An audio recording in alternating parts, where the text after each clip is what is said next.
Après la Coupe du Monde U20, voici la Coupe du Monde U17 et ça démarre ce lundi 3 novembre. Compétition passionnante parce qu'elle révèle souvent les futures stars du football mondial. Compétition particulière aussi parce qu'elle met en scène des jeunes encore en construction sur le plan physiologique et aussi sur le plan mental. À 16-17 ans, les joueurs sont à des stades différents de leur développement. Certains sont déjà proches de leur morphologie d'adulte et d'autres pas encore, ce qui crée des écarts physiques parfois surprenants. Parfois à se demander si ces joueurs ont vraiment le même âge. La capacité à enchaîner les efforts progresse, donc l'endurance, la récupération, mais la gestion de la fatigue reste encore limitée. À 16-17 ans, le corps est encore en apprentissage. Par contre, c'est le meilleur âge pour le perfectionnement technique. Le joueur, à cet âge-là, a déjà une bonne maîtrise du ballon et peut exécuter des gestes complexes à haute intensité. Mais il faut encore quelques années pour améliorer la coordination des gestes. Et la vitesse augmente fortement à cet âge, ce qui rend le jeu rapide et spectaculaire, mais parfois un peu désorganisé, mais ça c'est une autre histoire. Il y a d'abord la psychologie individuelle. Pour les jeunes garçons, une Coupe du Monde U17, c'est d'abord une exposition mondiale qui arrive une fois dans la vie. Un rêve d'enfant. L'envie de prouver et de se montrer est très forte. La motivation aussi. Mais attention, cette motivation amène aussi une fragilité émotionnelle. Les jeunes joueurs gèrent encore mal la pression, les critiques ou la frustration. Les erreurs se transforment vite en perte de confiance. Les U17 apprennent à se connaître en tant qu'athlètes, à comprendre leur rôle et leur style de jeu. Leur identité est en cours de construction. Identité de joueur, identité d'homme aussi. Ce double travail de construction nécessite la présence d'un encadrement structurant. Un encadrement double, lui aussi. D'un côté, le coach et le staff, et de l'autre, la famille, qui doit assurer un rôle central dans la gestion des émotions et de l'énergie du jeune joueur. Le jeu en U17 est offensif et spontané. Il n'y a pas beaucoup de place pour le calcul. Les jeunes se lancent avec beaucoup d'audace et de créativité sans trop se poser des questions parce que, là encore, les automatismes collectifs ne sont pas encore au point. Tout est en construction. Cette spontanéité amène parfois des erreurs tactiques. Le sens du tempo, la gestion des espaces et du pressing est encore, je vais encore me répéter, en construction. Progressivement, ils apprennent à lire les situations et à s'adapter tactiquement au jeu de l'adversaire. On peut dire que la catégorie U17 est une phase de préparation, une sorte d'atelier qui prépare les footballeurs de demain. Bien sûr, la victoire est importante, ne serait-ce que pour développer et maintenir la culture de la victoire, mais le résultat final ne devrait pas être une priorité en soi. La priorité devrait être de trouver un point d'équilibre entre former des joueurs et gagner des titres. En se basant sur le rapport FIFA Training Center de l'édition U17 2023, on constate que les joueurs de couloir, les défenseurs latéraux, les ailiers, les milieux larges, ont été impliqués dans 64% des séquences d'attaquants menant à un but. 64 actions de but ont été initiées par les latéraux.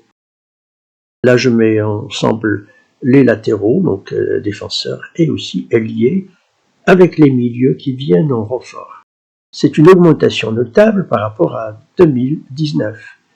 Et il faut s'attendre à une progression encore accrue en 2025.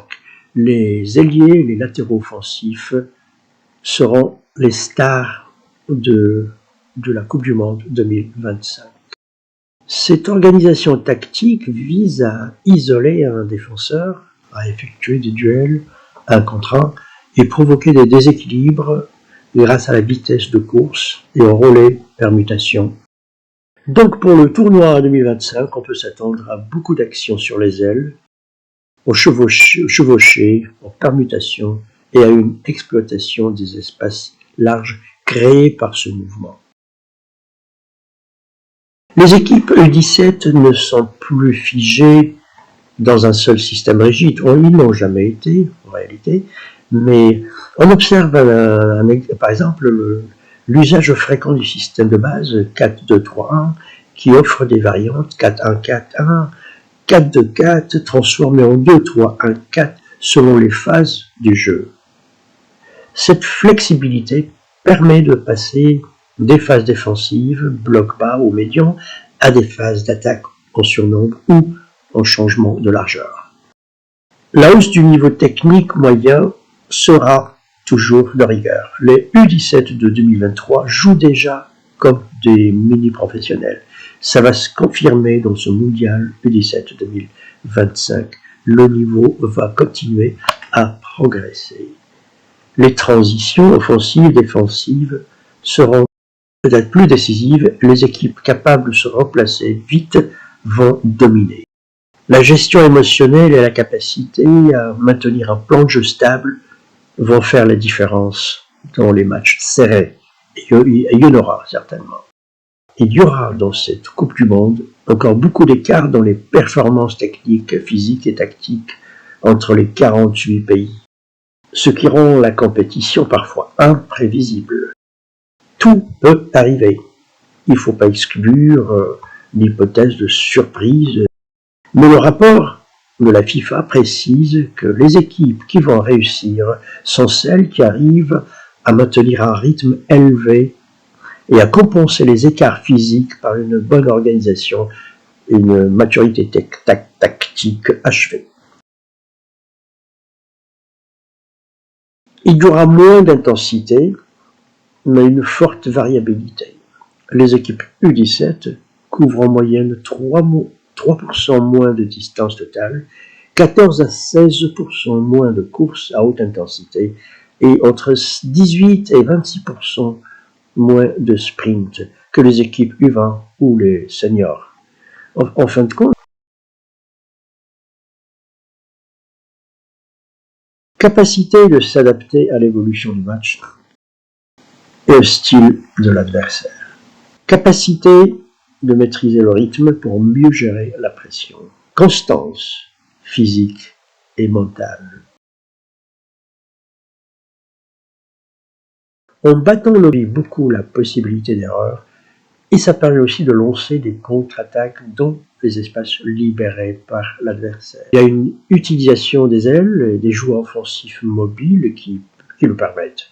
Les latéraux occupent les couloirs, ils sont aidés par la mobilité des milieux, et donc ça permet de créer le surnombre en phase offensive. Le repli défensif est souvent anticipé par le placement de l'axe central et par la vitesse des latéraux eux-mêmes.